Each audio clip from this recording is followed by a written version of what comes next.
Okay, so last autumn, during an artist residency in Brittany in France, we, three different people from three different backgrounds and countries, as you can see, one from Pakistan, one from Finland, and one from UK or France or wherever you might live at the very moment. We met and in the residency. And yeah, go ahead. What happened then? So, a little video.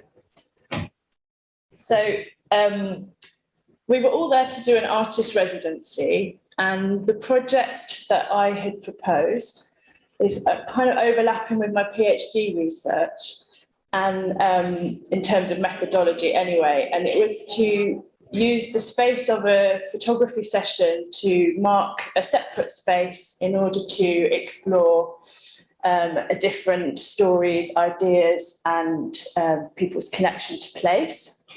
And basically, I had asked all of the other artists, including Sonia and Nina, to choose a place and to take me there. And we would do some photos, but there was very little structure apart from that. So please choose a place that you like, and we will take some photographs there and we'll see what happens. Through doing this project, we realised that all of our separate practices, although very different, all overlapped somewhere. And this emerged through the conversations that we had after we took excursions and trips to different places in Brittany to explore the region. So just to be clear, this was not a planned collective formation. This is something that happened, and it evolved through conversations, very nice lunches, and reflections upon the places and the images that we created together. Oh, has it played all the way through? Yeah. And so we've named ourselves Hiraezh, which is the Breton spelling of the Welsh word, which, would you mind pronouncing it for me? Because you did so perfect. Hiraezh. Hiraezh. Without on the R. I'm not very good at rolling my R's, but thank you very much, Hiraezh. Hiraezh. So in Breton, it's Hiraezh. There's more of a Z, and it's very similar to Cornish. And so this was something that we all were discussing in our conversations, because none of us had been to that region before. We were all experiencing it for the first time, but we were all noticing things that were similar to places we'd been before, or places that we were coming from. For me, it really echoed many aspects of the Devon landscape, for example. And so then we had a lot of discussions about what makes a place feel like home. Can that be a temporary or a long-lasting sensation? And lots of conversations emerged about our different homelands and levels of familiarity with different types of landscape. And this is one of my first photos that Grace took of me with this method we used during the collaboration work. And in my PhD research, I'm very interested as an alibi for acting differently, and alibi for playfulness, for exploring places. What can you do when you have an alibi to do something strange or playful? Well, I have background being a cultural manager, so I love to plan things carefully in advance. I cannot help it. And also these photo shoots, I had an idea in mind early mornings, like 3 a.m. I had a brilliant idea. What happens in the photo, how I want to be, what hour it's taken, like this is taken in the dawn. Poor Grace was pulled out from the bed. It was 2 hours drive away, so we left very early.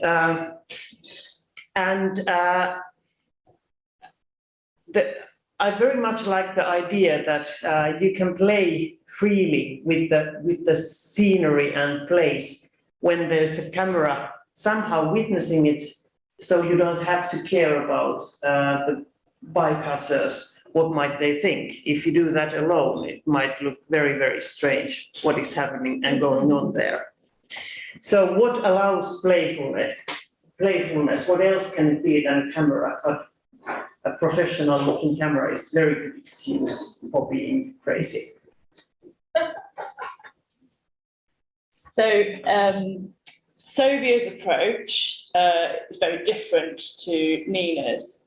There was no planning involved, and Sobia is a performance artist based in Lahore, and her work is very much to encounter spaces both in the city and in the rural areas nearby, to very much respond in the moment to what she is sensing, feeling, or encountering.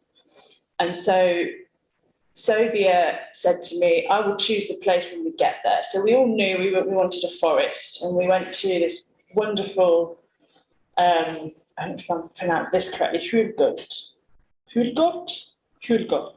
which is a place of many Arthurian legends.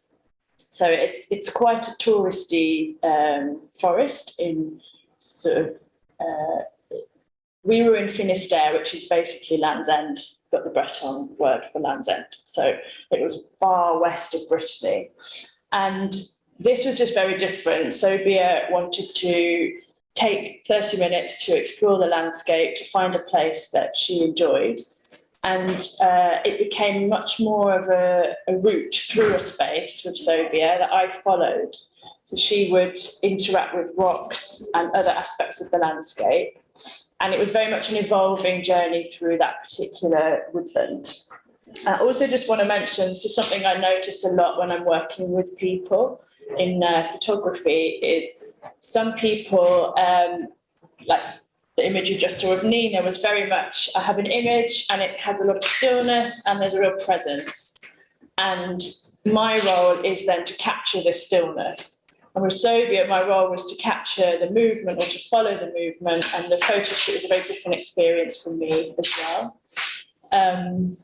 So yeah, this motion stillness, something that I find still very interesting from my perspective. And this is from the same location than the previous one with Sobia.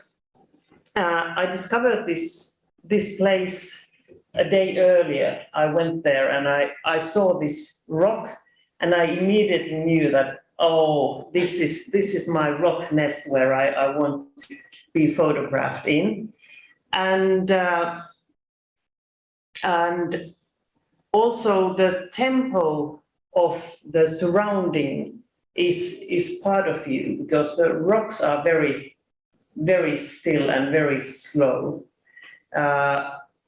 When I found the perfect position inside the rock, I think I spent there a longer time than I thought I did, because poor photograph was frozen and bored and whatever, but I sort of captured the tempo and the rhythm of the stone, and you know the stones are not very quick in their movements, so it took ages to take the photo, at least for me.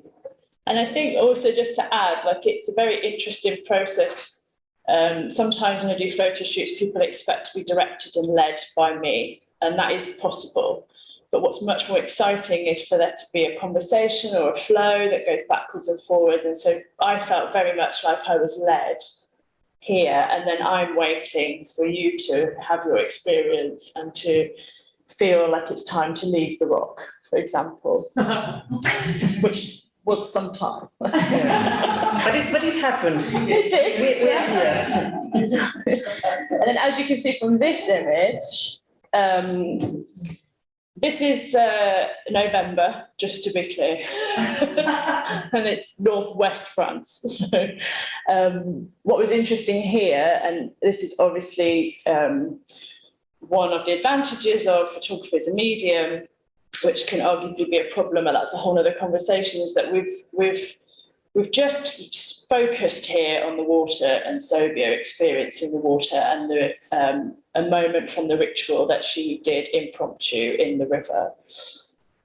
There's actually a path behind me from the riverbank with lots of tourists going up and down it who were all a little bit bewildered. But as Nina mentioned, were I not there with the camera taking photographs of Sonia, there's a lady in the river, it's November, everybody's got big coats on. There may have been some emergency services interventions, I'm not sure. And it did take some time afterwards to warm Sonia up, if I remember correctly.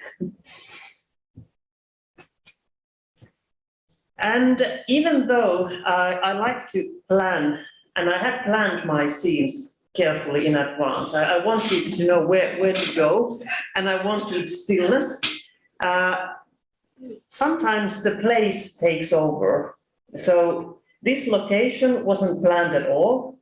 It's impressive just by the sea, sort of, how do you call the formation? Actually, rocks like this. Just to demonstrate it. Yeah. Sort of a hollow hole in between rocks where the sea comes in. And it was stunning light, and we just pulled the car over. Oh, let's go and see down there. And then there was seaweed, which just invited to play with and be very, very much in motion and playful. And I was banging the seaweeds against the rocks. And this is one of those images. So here is the well-planned stillness of place, not. So it is sometimes just the place and the material invites you to different movement than you had planned. And this is, I think, very much me, which I don't usually like to reveal. But this is the other side of me. And sometimes when you let surroundings to invite you to play, things like this happen. It's amazing image. It's like there's fire in it. I know it's water, there's fire in it. It's like, oh. It was one of those moments where the sun is coming in, like, Nina's playing, like, hold on, you're going to have to do that again. I was like, oh no. What time of day was it? What time of day? It was just towards the end of the day. End of the day, yeah. Afternoon, yeah. Late afternoon, but it was November, so Yeah. just an hour before sunset. The twilight. Twilight, yeah. Yeah, almost. And then actually here we have a more still image of Sonia. She was on this rock for some time. And this reminded me that sometimes it's very much a dance. I can let things unfold and wonderful things unfold when that happens, but the question is always when to intervene, at what moment, what inside me tells me to say, actually, could you just hold there? And that's a very delicate dance with photography when you're working with very sensitive moments or sensitive spaces. And so there were some moments here where there were some really lovely moments. They were fleeting, and I would ask Sonia if she could stay a bit longer or stay more still, or maybe return to a place because something has occurred to me. So there was very much a dialogue happening. And talking of dialogue, we also experimented of being together in sceneries. But what happened here is when you are together in dialogue with another human being, your focus is no longer in the place, but with the other human being. So this was actually the only series we took on this coastline, because then you forget about the place and sensing the place and the rhythm of the place. And you just start very easily playing with the other person. And then it's not the same, it's not what we were looking after. It was not anymore with the place. So unfortunately, Sobia couldn't be with us here today. Visa times currently are a lot longer than anticipated. So she sent us a video which was made yesterday morning. Oh. In Lahore time, 6 a.m. Yeah. So we received it at 2 a.m. 2 a.m. Yeah. So I'll play this for you. It just lasts 6 minutes, the video, just so you know. Hi everyone, I'm Sonia Zaidi. I'm an artist and I'm part of the collective Gelder. Today, because I can't be there, I'm not there, I'm in Pakistan. So I decided that I will show you my process. I'm very excited. So I've literally decided to walk you through my process of how I conceive a performance and what is becoming, the process of becoming. So I'll start my performance.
what she started now was becoming a tree. Becoming is a process that involves dialogue with the tree, the earth, and it involves devising intricate choreographies where the place or the material, the earth, the grass, the leaves, the tree space, they guide you to become another identity that is beyond human and beyond geography. And we as Hiraezh, this is what we do. We devise choreography of empathy and love for the non-human. And through various methods, if you have any questions, I'm sure Grace and Nina can answer those questions. I'm sorry I can't, but yeah, I'm sending you love from Pakistan, and I wish I could be there.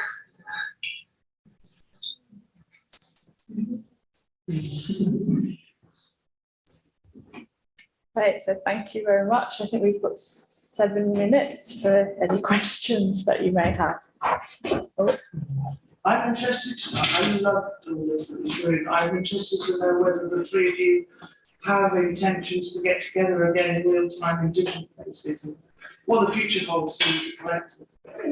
We have many intentions to meet up. Yeah, we don't have a specific plan for the next meeting. We'd hoped we'd be able to meet here, but because of COVID, travel is a bit more complicated now, as I'm sure everybody's aware. But we've been meeting on Zoom regularly, and we've co-written some papers, and we're still very much in dialogue. And yeah, I mean, there's lots of things to navigate, aren't there? Time zones, different structures of years, times. I will meet Sobia this summer here. Nina will not be here. So there's a lot of dancing around the three of us, isn't there? But yeah, definitely. Share some more details on the residency. Yes. Where it was and it's organised by. So this particular residency was, it was at a place called Luostarinen in Brittany, and it was a new artist residency, which is no longer, unfortunately, because I think they realised that, I mean, I think artists are kind of sometimes can be a little bit difficult. But their vision is much more about a collective community space and how to live together. And so the first one was for artists, and for 6 months. For 2 months, 3 months. It was all autumn. Yes. And then the next one they did became much more about learning about permaculture and living together. However, I did see it on the website, Res Artists. They were advertising there. And it's a beautiful, beautiful place to visit. It's, if you Google Luostarinen residency, there's loads of different ways that they invite people to come and stay with them. I'm going to stutter because of my brain disorder is activated right now, so bear with me. The question is about the process you go through as a photographer. There is a question in my head, I'm just trying to get it out, sorry. When you described working with each person, the journey felt as much part of the, like, I'm trying to say the question, I can't get it out of my head, I'm sorry. There's no. Can you talk more about that? Let's do it that way. And then I have a sense that you're like with a witness, but that's, I'm projecting that word onto you because I have a practice with somebody that we did a project where we walk the length of the river, and then there was a spot that was like, what? And I stopped, and then this thing unfolded, and it kind of felt like what you described, but I'm just curious about, maybe you can just talk more about that. I'm sorry, I'm not very coherent, but I'm curious about that process. Yeah. That was very, very coherent. But it sounds very similar, like there's always a choice in each moment. Having a camera in your hand means a lot, and it has implications, and it has a pretty weighty legacy. Yeah. So I take all of that quite seriously, and then with all of that, just attempt to, even on a micro level, disrupt some of the sort of existing pulls of how to behave with a camera. So in terms of like how you embody that, it depends on who you're working with, because I see it as a very conversational process. So, for example, it was like Sobia, particularly for that performance where you still have the rock, and then in the water, and then lying on the rock. That was very much a pathway through the forest as Sobia wanted to take it. And there were a few moments, and I can remember there were just a few where I just thought the image took over. It's like, Sobia, could you just stop there? You know, and it's so many decisions. How do you ask the person to pause? If she stops still, is she inviting me to take a picture of that? Yeah. Or is that what she's doing anyway? There's so many moments and thoughts going on. Whereas I think with Nina, apart from the fiery seaweed moment, which was sort of an unavoidable moment for both of us to capture, yeah, maybe you can say more about lead, like how you felt in that particular. Yeah, because I had an idea in mind how it might look in the end, but I couldn't see it through the camera, so I was asking for a direction all the time. Does this look better than this? Because I wanted the end result to look something that I had already in my mind. Yes. So I needed to borrow her eyes to see if I'm doing what I wanted. Yeah. I think you sense when somebody's pulling that from you, or when somebody has their image, versus when somebody is doing a performance and they're in very much a ritual space, but they've given you permission to witness it. So there's such subtle differences. But And when you were doing that, did you take loads of pictures and then you sat down and chose the final edit? Or did you just say, I'm going to take 3 pictures and that's it? Or the former. In these moments, it's like it becomes a dance, and then the sound of the clicking, and then the person, and then there's sometimes a very still moment in a performance, and the last thing I want to do is go no. Okay. And do you have a movement practice? I do 5 rhythms regularly, which probably helps actually. I've not really thought about it like that. We've been doing that for about 14 years.